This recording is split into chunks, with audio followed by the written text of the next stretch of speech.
For the March episodes of Chef Talk with Kyle Cherek, we revisit the 4 interviews we've done with the Wisconsin chefs who were recently semi-finaled for the Best Chef Midwest James Beard Award of 2015. It's Chef Talk with Kyle Cherek and this year's crop of the 4 Wisconsin chefs semi-finaled for the James Beard Award. So Peggy, when we shot with her down the street, she was talking about how she loathes that restaurants are now compelled to put the name of the farm that the ingredients came from on the menu. Yeah. Because her, her edict is like, you buy the best stuff that you know to buy. You should be buying the best stuff. What do you think about that? I don't put the names on the menu.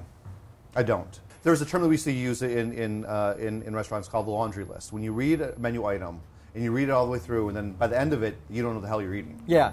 Like what is that? Well, it's like the liner notes. Yeah, on the back of like, so it's just like we couldn't do that. We couldn't, because there's 6 farms or 7 farms for each dish. How can you do that? That's the whole part of like, when people come into the restaurant, we don't want to hit them over the head with that. Yeah. And we don't want something that like our menu doesn't have Braise on it. It doesn't have the name of the restaurant. They should know the name of the restaurant when they're coming in the front door. And at that point in time, there doesn't need to be a B stamped on the tables. There doesn't need to be B stamped on the menu. I mean, I don't need to do that. And so I don't need to tell them they're eating at Braise. I don't need to tell them what they're eating. Yeah. They can figure that out. And I agree with what Peggy's saying as far as you don't need to, to tell them because you should be doing those types of things. You're a Northern Illinois / Chicago. You cooked in the Chicago scene. Yeah. Boy. But then you came up here. You were chef de cuisine at Sanford. Yeah. Why? And you stayed. Yeah. Why? I mean, what I want you to say is, Milwaukee had such a magical hold on me, and it was so fantastic, and Sandy taught me so much, but then I had to rebel against him, and I don't know if any of that's true, but I want you to say that, and I want to hear that Milwaukee is as dynamic as it is for you as it is for me.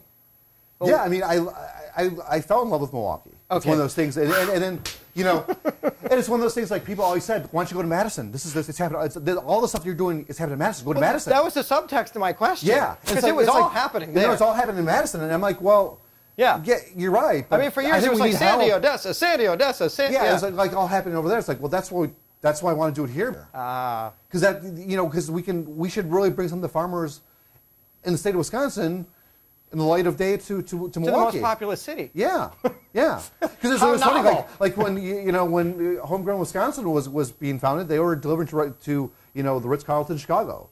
Yeah. They only used Milwaukee because the 94 went through Milwaukee. That's the only way. Crazy. It is crazy. It's crazy. Yeah. So this kind of stuff. That's like, okay, we got to figure out a better solution. Right. And that's just like all that stuff kind of just scratching your head, and that's really when the RSA started really taking shape, because I knew I needed a hub system to figure out how to get the stuff from farmers, because it's like the whole idea with like how the RSA is based. Mm-hmm. We want to build communities. Yeah. We want to build other restaurants to use these ingredients. Right. I mean, that's really because the idea is not building our business. The building is building the farmers. Were you frustrated since 2004 that it took you this long to pull this place together? No, it's one of those things where 2004, the real estate market was just crazy. It was just like, are we living in Milwaukee or are we living in Midtown Manhattan? Because like I couldn't afford that. Yeah. Just like I'm not going to afford it. I mean, it's like, how can you pay 10% of total sales? We had to meet these numbers. We had to meet these margins. This is what we have. This is our food coming in. We know this cost. We work with this. We know this really well. Yeah. Like I said, I wrote my business plan back in '92 when I was at Commander's Palace. Right. It was one of those things. I just had it. I had to figure it out. I mean, there are all things. Life happens. You never know, like where you're going to be at, how it's going to be. Is this the path you're going to go? Is Braise going to go into a brand new building that's going to be built up, a very green building? Is it going to go into an existing building that has never been a restaurant, convert it over? Yeah. Or is it going to go to a former space that was a restaurant? Yeah. And converting the name over and doing something different with that. I mean, those are all things that it could very well happen in any one of those things. How much do you get out in the food scene here? Not very often. Yeah. Not very often. I mean, it's just one of the things with the RSA and the home delivery and all that kind of other stuff. Do you wish you could more? Yeah, it's one of those things of just building those relationships. But it's also one of those things of just, As opposed to walking into a restaurant and them not knowing who you are and just eating? I mean, it's just, but it's, well, the funny thing about that is like when I started the RSA, I was a delivery man. Yeah. I was going to the back door of these restaurants, and they're, oh, yeah, they're having an article written about Braise RSA supplying these ingredients and all that, I'm delivering stuff, I'm shoveling stuff, I'm sweating, you know, or I'm freezing my ass off in the wintertime. Right. And these cooks on the line are looking at me like, who the fuck is this guy? They have no idea. You know, and not that they should know, not that they should like bow down or anything like that, but it's kind of funny. That's awesome. You know, it's kind of funny. That's it's just awesome. like, you know, it's like, and I have no problem with it, but it's just kind of funny because they're like, oh yeah, we got this stuff from the RSA and stuff like that. And, right. Like, and they just think I'm just delivery guy. They have no idea. It's like, no, I'll talk to you about it. You want to know about this fried squash? You know, how do you know so much? Well, because I am actually the owner of this, and I can tell you about this. And so it's kind of funny because they just didn't know who I was, or and it's just one of those things of just seeing these other restaurants using our ingredients, and it's awesome. But it's like, here I am schlepping stuff in the back door, and carrying 50-pound bags of potatoes on my shoulders, and it was a very interesting point of view of the restaurant scene.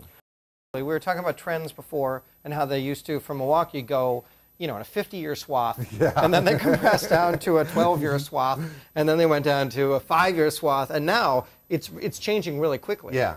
What do you think? What do you sense? What do you know? Maybe you don't. Is next?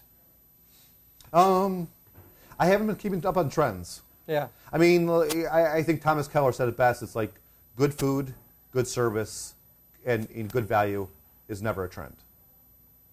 Right. And if Thomas Keller can say that, I believe it. I